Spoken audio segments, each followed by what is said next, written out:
Hi, I'm Myra. And I'm Tressa. We are fancy marketing people with Union, a Wyoming-based telecommunications company. Yes, Wyoming really does exist. We proudly serve the Rocky Mountain region. On this podcast, we will feature businesses, organizations, nonprofits, and influential people from Utah, Colorado, and Wyoming. Our mission is to highlight those who inspire their communities daily. We believe this makes us truly authentic because a journey of 1,000 miles always begins with a single step. 3, 2, 1. Baby clap. Baby clap. Good morning, Tressa. Good morning, Myra. Yeah, I like so those in listener land, before we start our episodes, Tressa gets to be the human clapper. I don't know how that sounds terrible. What is that called What in is movies? that called? Is the it a action? cue? I don't know, the cue? What is it? Tell us key. The slate? Slate. Yeah. Oh, we're slating. Okay. Or slating. Yeah. Yeah. So Tressa gets to be the human one. And I do baby clap. Yeah. 2, 1. I like the sound. Do they still have those? The black and white? We should get one. Yeah. No. Right on. No. You gotta keep the yeah. It is entertaining. Yeah, it is. I like it. It's for conversation. We're easily entertained. Yeah, you and I, so. Might only be entertaining to us. I'm not sure, but that's okay. That's all right. Yeah. So, yeah. I was just thinking, this time last year is when we started the podcast, and yeah, it was a lot more snow. This time last year was around Easter. Yeah. And I was talking about the Easter egg hunt. Oh, that's right. In the snow. Yeah. And it was Armageddon, but the snow version for children and Easter eggs. Yeah. Is Easter, when is It's Easter? next weekend. Yeah. Yeah. It's coming up fast. Mm-hmm. But this time of year is also March Madness. Which yes. I'm a fan. I know. I don't know much what's going on with basketball, but. Yeah, I like basketball. Yeah. That's where my loyalties lie, So I assume that your team, North Carolina, is in. They are in the tournament. Yeah. Yep. So do they have a position in the tournament? They do. I know there's a bracket. They are positioned in the tournament. Yep. So where's that? They are the number 1 seed in the West. Ooh. Yep. Dangerous. Yep. So we're protecting the number 1 seed. Ooh. I'm just going, and that's where I stop. Yeah. Yeah. So do you predict they'll win it all? Every year I do. Yeah. Yeah. I don't even honestly. You really think so? I hope so. Yeah. There's a theory out there that when we don't win the ACC tournament, we win the national championship. It's happened actually a couple times, and we just lost the ACC tournament. Oh, I watched that. Yeah. And I shout out to State. I'm happy for them because they hadn't won a ACC championship since 1986 or something like that. Yeah. So North Carolina State beat the Tar Heels. Yeah. Correct. Mm-hmm. Yeah. Okay. Yep. We're good with naming. Yeah. Real good with naming. There's North Carolina State. Then there's the University of North Carolina. I know it's hard to keep track of them. Yeah. There's I think 12 state schools. Yeah. I might have messed that up, but there's a lot. Yeah. So do you do a bracket? Do you fill one out? No, not really. My victories I just always put the Tar Heels to win it all. That's just what I do. So who are the other top seeds in the other? Oh gosh. So we've got North Carolina in the, would you say the West? Mm-hmm. I think Purdue is one of them. Okay. I hope I'm not wrong. And then I think Houston. Oh, Houston. Yeah, thanks, Keith. Keith's Houston, back here helping and us. then the UConn. Oh yeah, UConn. Yeah, I don't like them. You don't like them? Their coach. Not a fan. Oh, you got some feelings about this. I do have feelings about this. He stresses me out really bad. I don't know.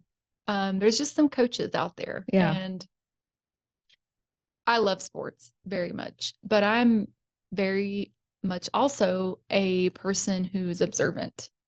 And typically I pay attention to all the marketing that happens and branding during the tournaments, whether it's basketball, football, professional, collegiate, you name it, because that's just my brain. Yeah. I'm branding and marketing at heart. That's just who I am.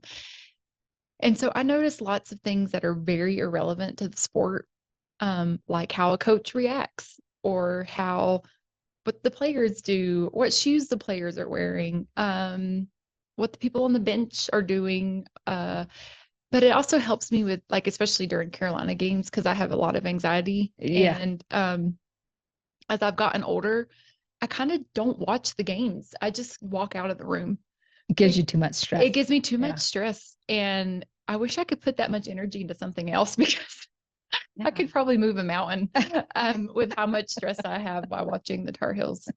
Well, I hope one day you can relax and enjoy it, regardless of the outcome. That's the whole point. It's difficult. Yeah. You'll get there.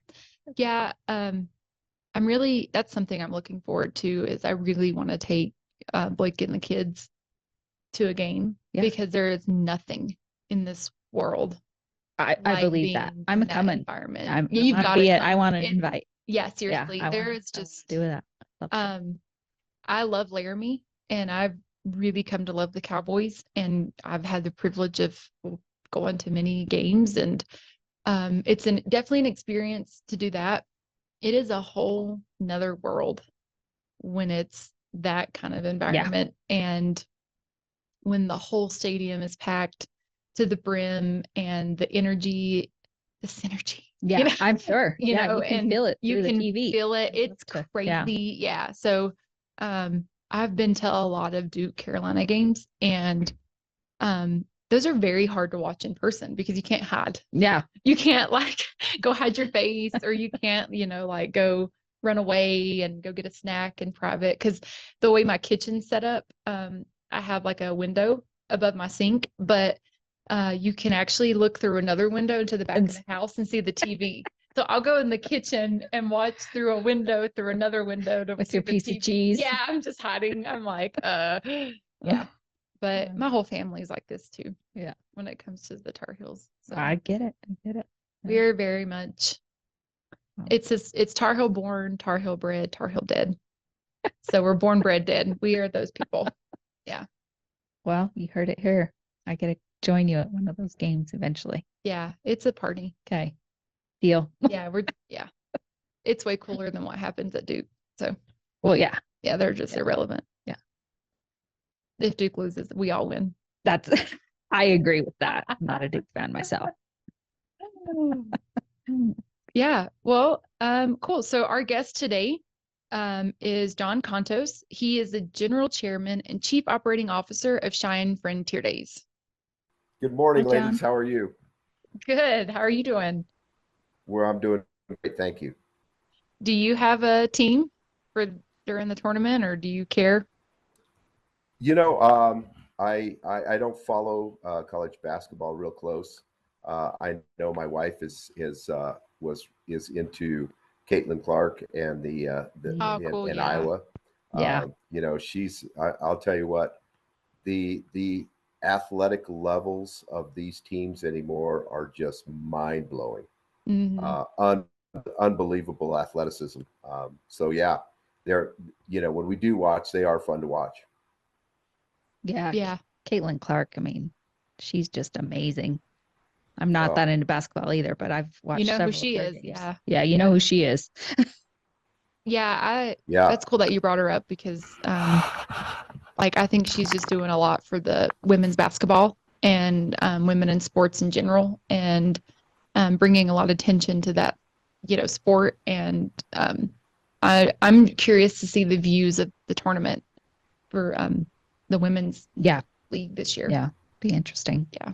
Well, off of basketball and back to Cheyenne Frontier Days, do you want to tell us a little bit about what you do for Cheyenne Frontier Days? How long you've been doing it? Just give us a little background. Sure. So obviously, volunteer. I'm going into my 42nd year with Cheyenne Frontier Days. I started in 1983. as a parade volunteer. Served 3 years on the parade committee, moved to the public relations committee as a volunteer. Kind of went up through the ranks of that committee. Eventually became public relations chairman in 2005, 6, and 7. I spent 6 years on the board of directors with Cheyenne Frontier Days. Was the chairman in 2018, and then I was asked to do this. So I guess the rest is history. The general chairman position is a huge position, as I said, chief operating officer. So anything that has to do with operations is me. Whether it's asphalt, gravel, arena, buildings, you name it, operations, it's me. So our structure is the way we're set up is I oversee our 9 committee chairmen. We have 9 individual committees on the park and 9 individual chairmen that oversee those committees. And I oversee that whole process. So it's humbling. It's a pleasure to do that, but it's busy, very busy, as you can imagine. You talked a lot about volunteering. And this is something that when I took the position here at Union and I was introduced to, because I'm from out of state. So when I took the role here at Union, I wasn't really familiar with Cheyenne Frontier Days at the time. But the number one thing that I was told was about the volunteers, and that the volunteers are more than, the word volunteer doesn't even hold a candle to what that group of people really do for the organization. And I was told to treat them with the most respect out of anybody that I come in contact with, just because when you really dive into what volunteers really like, what they do and the level, I mean, really, they're kind of, to me, I think they're held to one of the highest pedestals. Could you talk about like what it really means to be a volunteer and what that looks like? I would agree with you. We do hold our volunteers at the highest pedestal. Volunteering in Cheyenne, we have 3,000 volunteers, give or take. I mean, they are the heart and soul of this organization. They put this thing on. We have 20 paid staff, and I always have to give credit to our staff.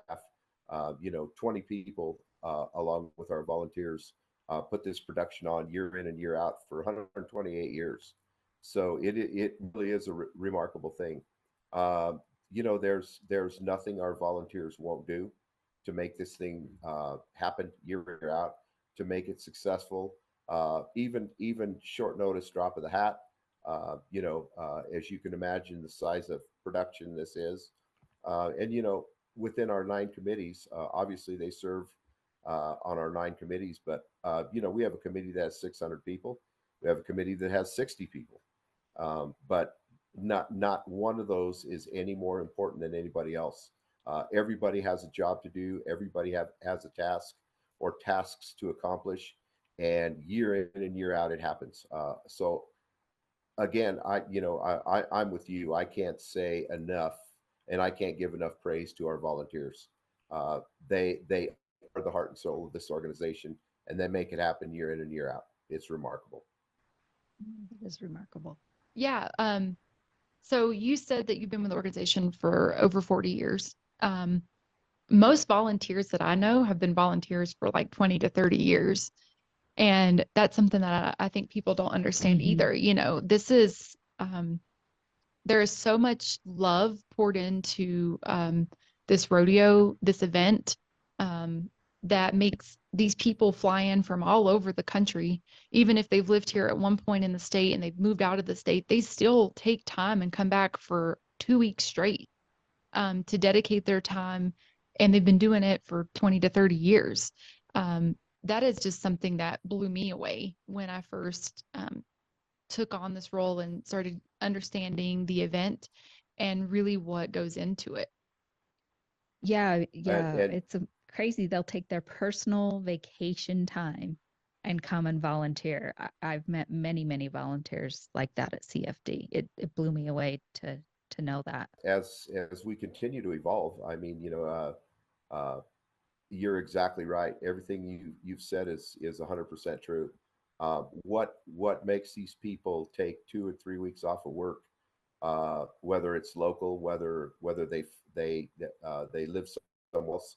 I'll tell you, the technology world has helped us out a lot with Zoom and Teams and all. Now these people can be part of the monthly, individual committee meetings and or whatever. But you know, when we as I travel and visit other rodeos and meet with their leadership and so on and so forth, that is always a question.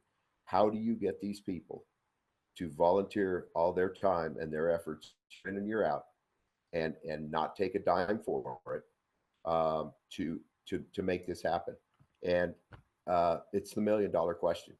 I don't think there's a right answer to that, but I will say, uh, we had a longtime community leader servant by the name of Bill Dubois that was active and heavily involved in Frontier Days for years and years and years. And I think Bill said it best. It's a very short statement, but he said volunteering in Cheyenne is the Cheyenne thing to do, and that's the best I love answer that. we have. That's You know, wonderful. I Yeah. love that. So you were saying Cheyenne Frontier Days has been around for 128 years. Did I hear that correctly? that's correct. Wow. This is our 120. This is our 128th, and as you talk about women's athletics and women's sports and so on, this year the 128th is dedicated to the year of the cowgirl. Oh, I love And that. so Yeah. that all plays in and plays together. And again, it's highlighting, you know, the women's contributions to Cheyenne Frontier Days, to the sport of rodeo.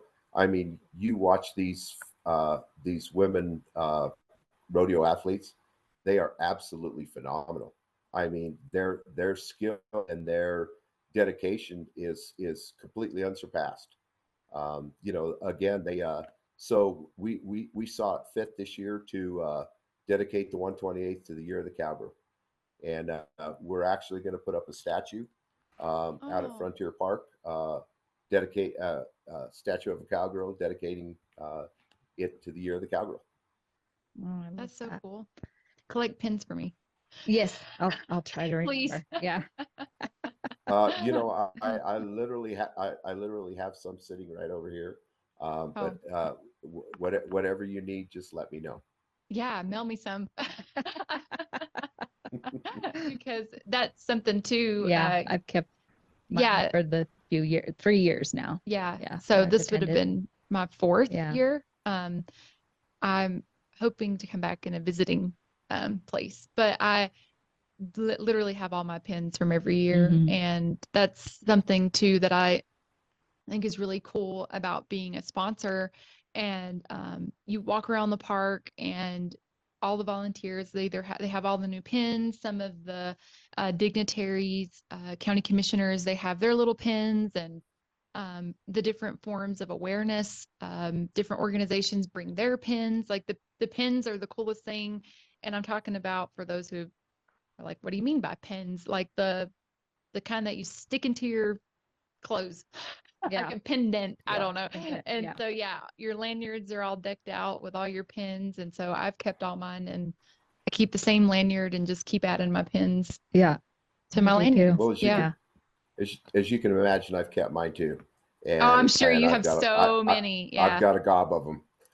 But again, so just a little bit back to the involvement of Frontier Days. As I started, I was born and raised here. My family lived here. My father was became very involved in Frontier Days, and I used to ask him back in the day. I'd say, Pop, you know, I mean, why do you do this? And he said, well, he said, you either get involved or you get out of town.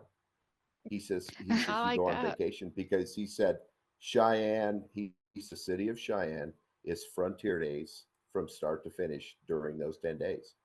So that's It's how true. that's how I began to get involved, and so on and so forth. Again, one thing that I can say about our volunteers and about our leadership is, every one of us has to be out there for one reason. And that reason is solely to make this thing happen year in and year out, no matter what we have to do. I tell our volunteers in different volunteer meetings, there's one reason to be here. It's not for us. It's to put this thing on year in and year out. Yeah, absolutely. Do you want to talk a little bit about the significance of CFD to the community, not only Cheyenne, but the entire region? Like what you're bringing into the state of Wyoming? How about if I talk about the significance of CFD nationwide? Yeah, please do. It is amazing. So back to the pins, you get on an airplane, and actually, we just got back from Houston not long ago, and boarded the airplane. And usually we'll give the flight attendants and so on, a pin or whatever. But there's never been a time when we're in an airport, a group of people where random, somebody doesn't come up and say, "You're Cheyenne Frontier Days, right?" And we said, "Yeah, we are." You wouldn't happen to have one of those pins, would you? I mean, just completely random. It's yeah, we do, And so we give out a lot of those, and it is a memento, and it is a keepsake. So let's talk a little bit about the economic piece of Cheyenne Frontier Days. So we do an economic impact every 3 years.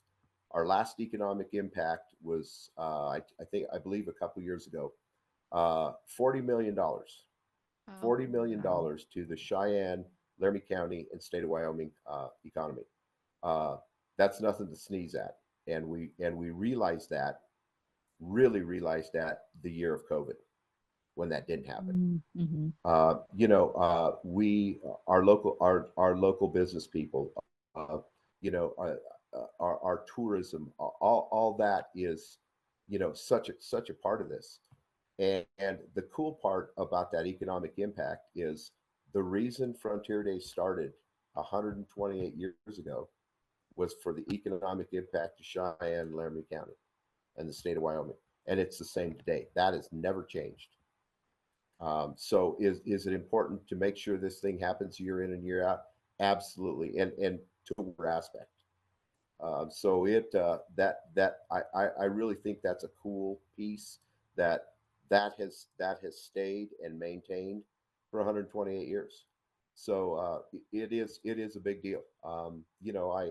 I tell our committee, our committee chairman and our leadership and our staff, and I said,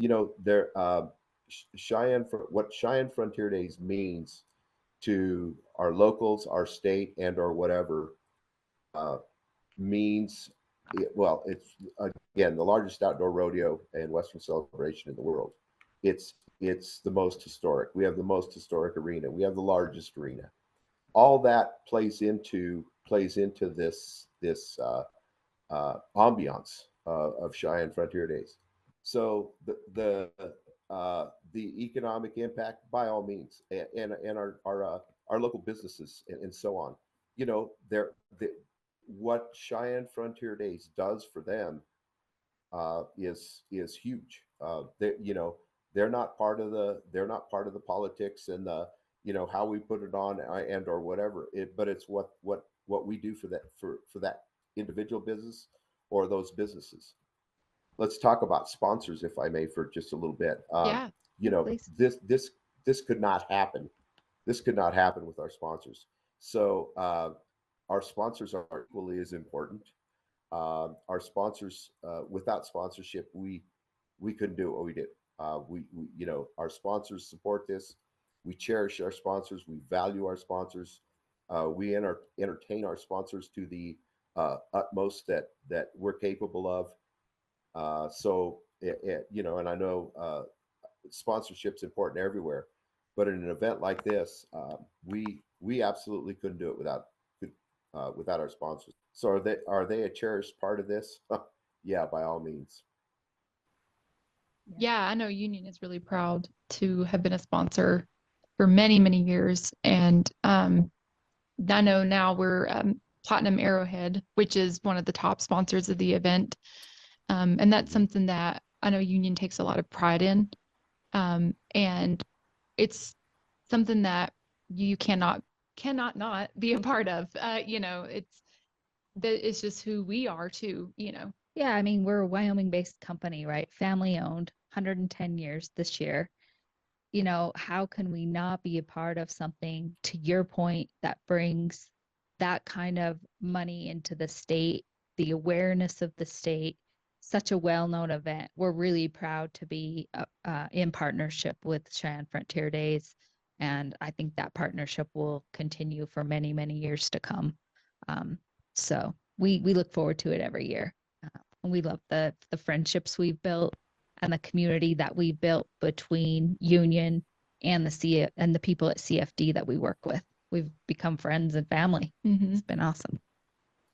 Well, isn't that funny how that happens? And again, we cherish the same thoughts and the same aspects.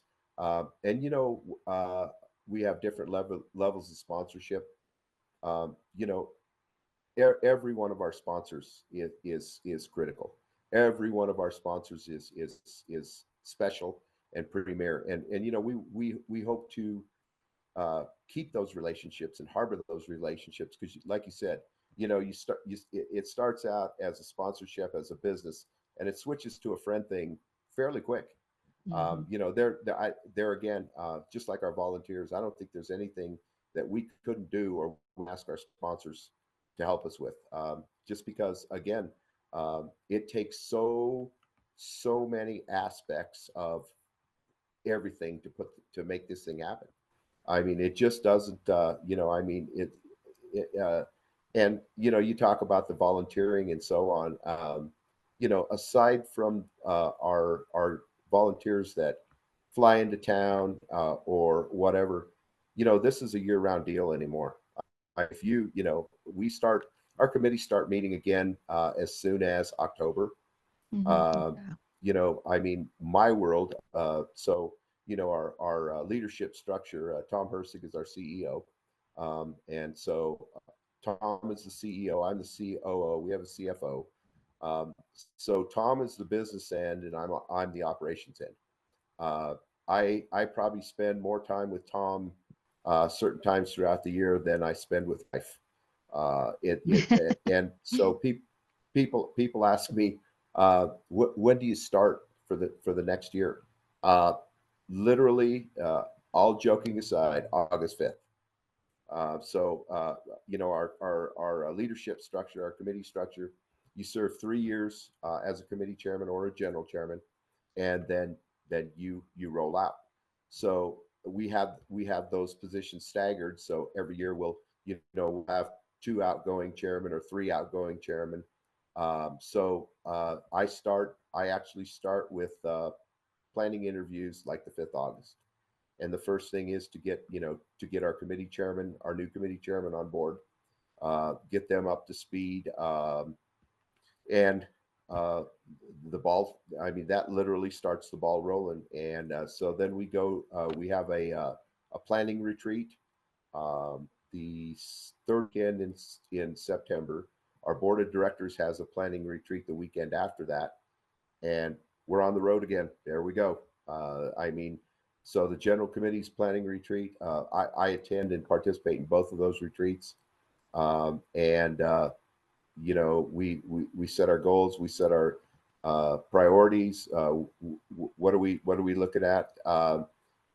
We set our short-sighted stuff, our long-sighted stuff, and we're off and running. So when does it happen? Literally, it starts for me August 5th. Basically, you're working on it all year long. You have like a little break right after. Yeah, a little breather. Yeah. Yeah. Yep. And again, people say, you do this for nothing. Well, it's not for nothing. Like I said, it's an honor, a privilege to be able to do this. And again, what Cheyenne Frontier Days does for, and I'm not going to say local, state. I'm going to say what Cheyenne Frontier Days does, and the recognition of that brand nationwide is unbelievable, unbelievable. We attend the National Finals Rodeo, and so we're invited to other committee function, like Houston's committee function, San Antonio, what have you. And you walk into a room of people, and it is absolutely amazing that Arrowhead brand. I mean, you're not 5 steps in the room, and I always tell our incoming committee chairman, just listen what happens. You walk in there, and inevitably somebody said, Cheyenne's here.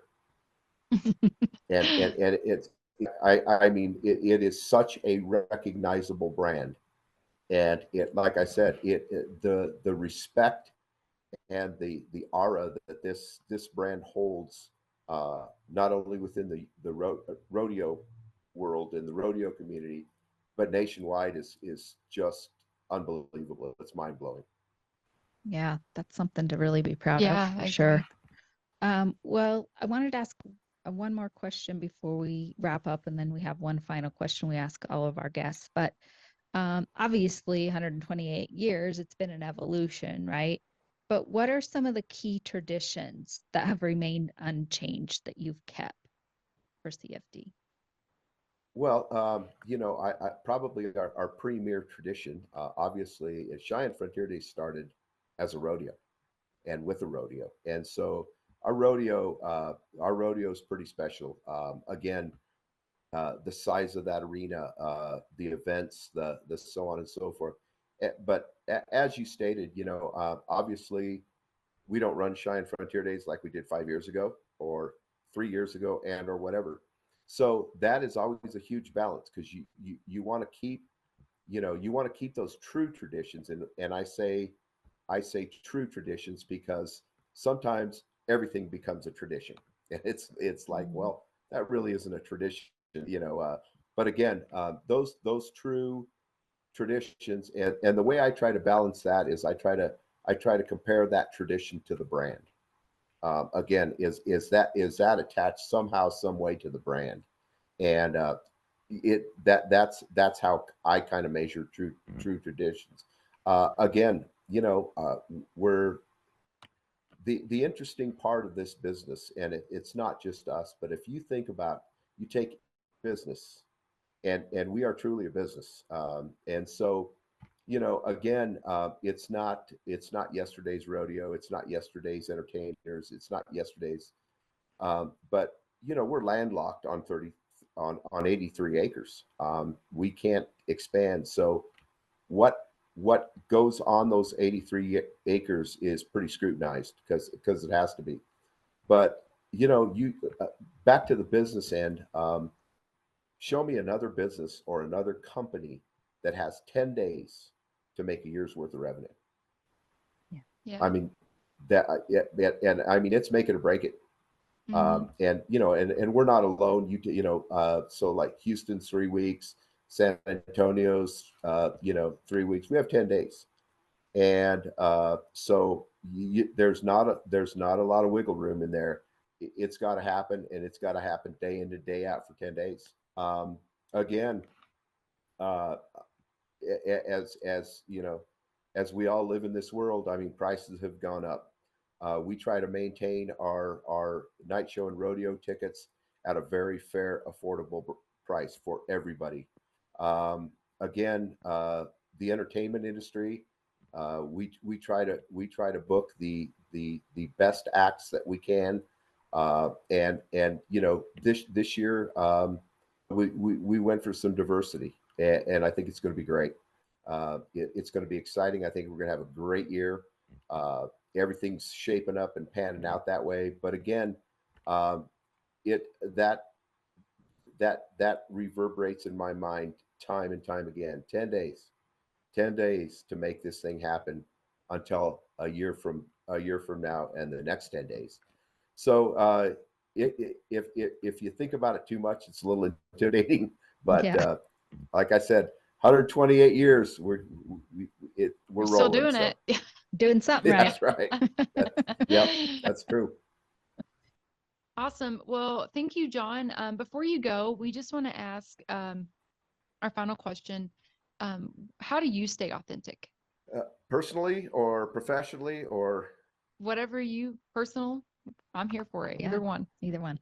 and not to use the same response, but our authenticity, whether it's personal, professional, and or whatever, we go back to that brand.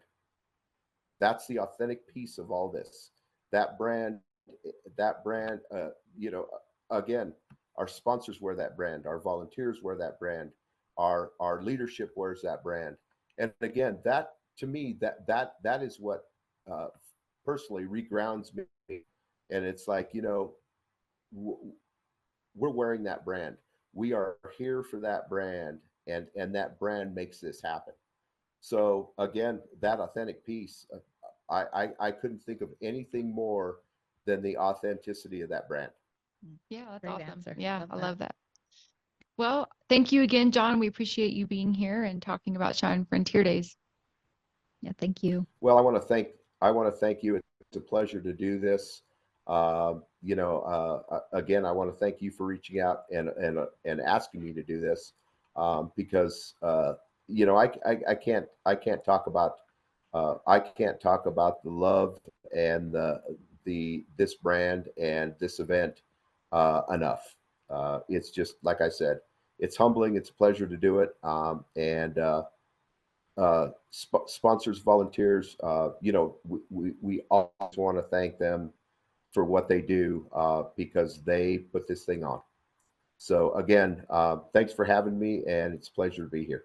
Yep. Thank you. Thank you. Yep. Until next time. Stay authentic.